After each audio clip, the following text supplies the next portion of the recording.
बहनों और भाइयों, स्वतंत्र दृष्टि में आपका स्वागत है। आज हम पेट अर्थात नाभि चक्र या मणिपुर चक्र का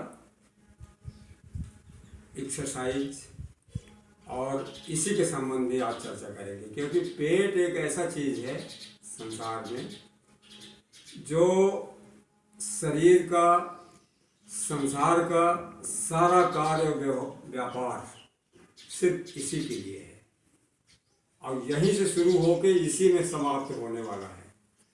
तो अक्सर आप देखे होंगे कि लोगों के बड़े बड़े थुल पेट होते हैं, बड़ा भयंकर हो जाता है, जबकि और कुछ नहीं रहता, जब वो खाता पीता भी नहीं उस तरीके से, फिर भी माने उसके पेट वो होते हैं। बहुत सारे लोग तो ऐसा भी दिखाते हैं कि भैया देखो हम पेट कम करने के उपाय बताते हैं। पेट आपका बिल्कुल इस तरीके से सपाट होगा, पतला होगा और इसके हम तरीके आपको बताएंगे कि किस तरीके से आप अपने पेट को वो कर सकते हैं। सबसे पहला तरीका तो ये मैं आपको बताऊंगा लेट के। देखिए नाभि पर आप ध्यान रखिए, इधर आप दिखाना।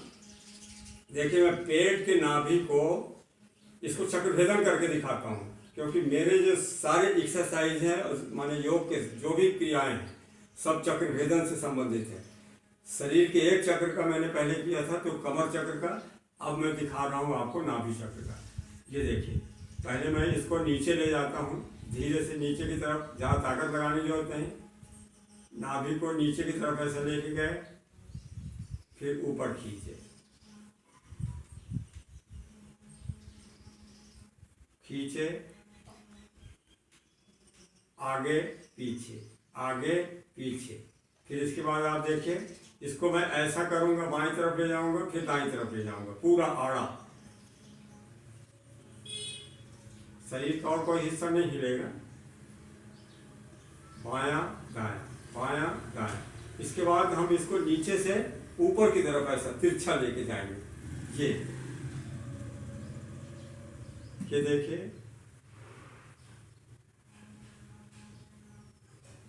फिर इसके बाद दाहिने से बाएं की तरफ तिरछा।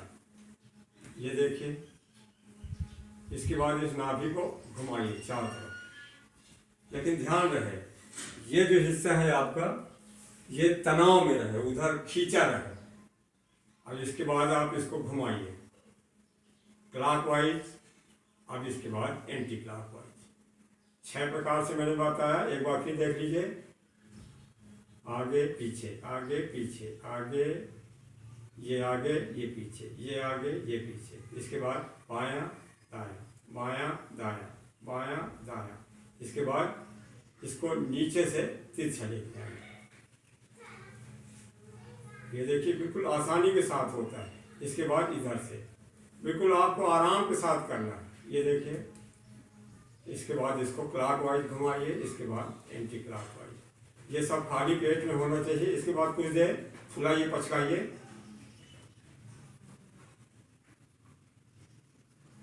पूरे जितने नर्व्स, जितने पेट की अंतड़ियाँ, जितना कुछ है उस सब में खलमंडल मच के एकदम सब कुछ आपका ये सही करके रख देगा। जितने चर्बी चढ़ गए हैं, जितना कुछ इधर उधर के विजाती तत्व आ गए हैं पेट में, वो सारे के सारे इससे खत्म हो जाएंगे। इसी को दूसरे तरीके से ऐसा भी करिए, ये भी पेट की एक्सरसाइज है, कमर के साथ भी। ये देखिए, ये करके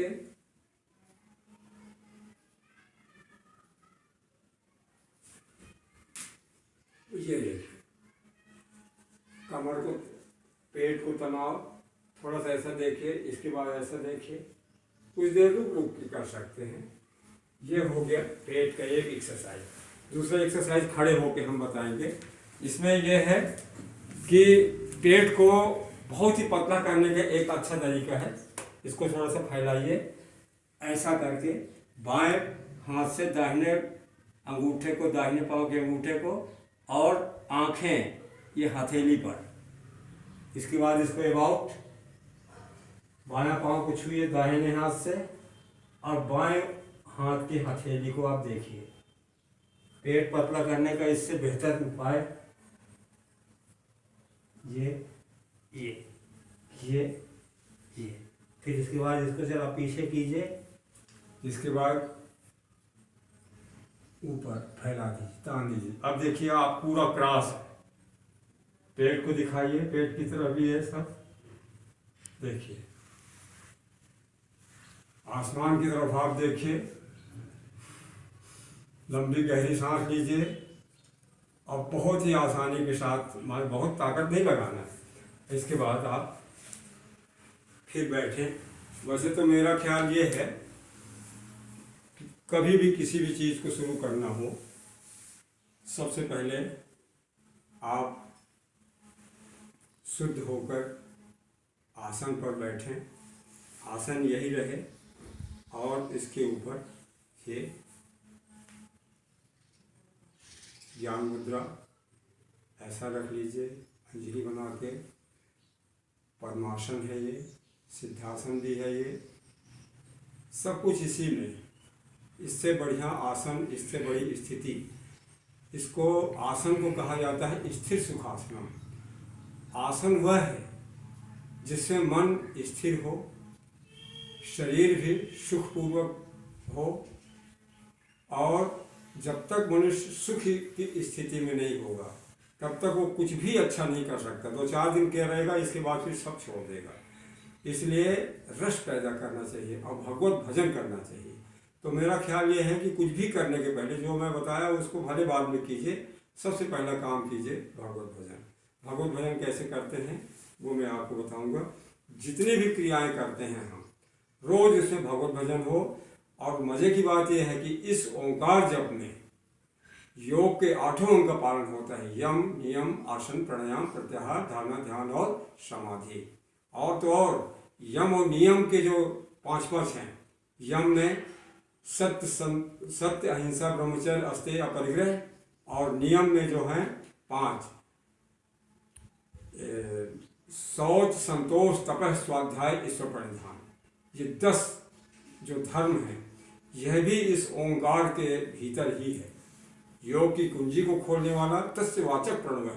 तो ये जो प्रणव है हमारे प्राणों में प्रवाहित है, इससे हम अलग नहीं हो सकते। कोई कहता है कि अरे ये ऐसा है, वो ऐसा है, इसको हम ये नहीं कर सकते। जी नहीं, बिना ओम के कोई जी ही नहीं सकता। मजे की बात आपको बताऊं कि जो कान बंद करके आप सुनिए, जिसके कान में ये ओंकार ध्वनि सुनाई नहीं देती, वो 1 हफ्ते मुश्किल में रहेगा संसार में। इतना इसका प्रभाव है। माने जब तक ये है तब तक हम हैं, तब तक सब है। श्वास लेते हैं, श्वास को आप गौर से सुनिए, वहाँ ओंकार ध्वनि है।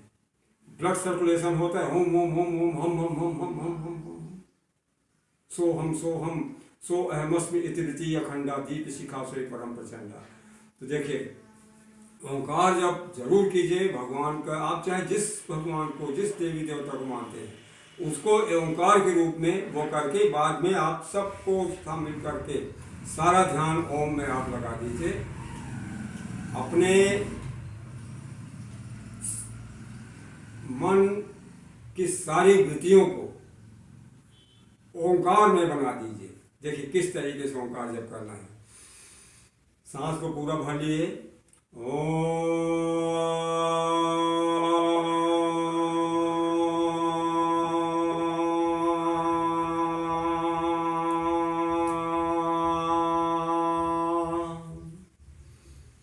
एक साथ आ उ माँ निकलता है। आ निकलता है मुंह से, ना ऊ निकलता है बंद स्वर से, और माँ निकलता है चालू स्वर से। एक स्वर चालू रहता है, एक स्वर बंद रहता है।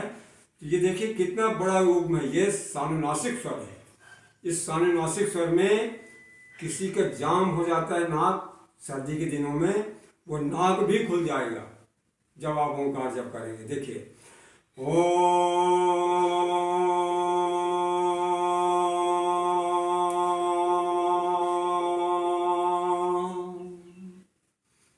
तीनों से निकलता है एक साथ। एक से आ, एक से ऊ, एक से माँ। युग्म क्या हो गया, एकाक्षर बन के ओम।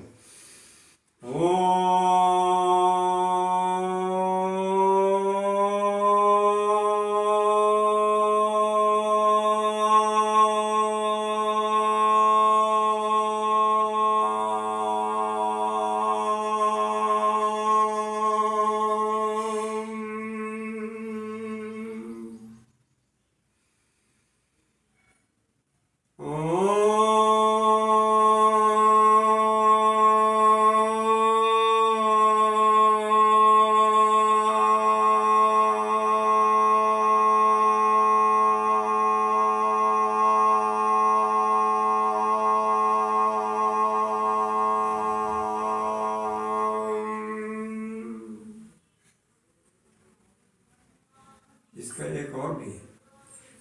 जब हम पहला उच्चारण करते हैं तो आ से शुरू होता है, बीच का जो रहता है वो ऊ के रूप में चला जाता है, अंत जो होता है जब दोनों मुख के जो होंठ होते हैं जब दोनों जुड़ते हैं तो माँ का उच्चारण अपने आप हो जाता है।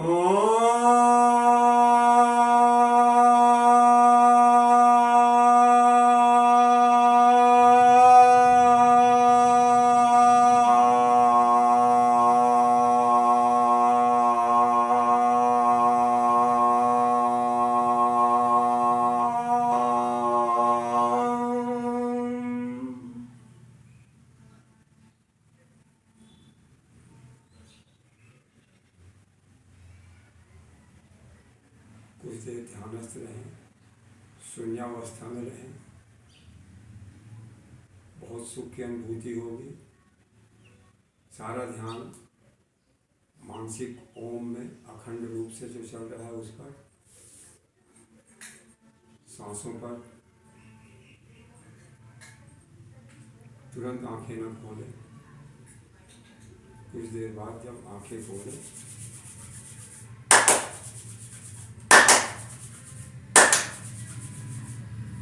चेहरे पे, आँखों पे, इस तरीके से कानों पे,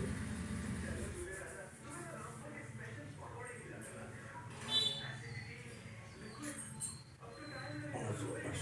आज हमने कमर का बताया, कल फिर ठीक नई चीज़ बताएंगे। तब तक के लिए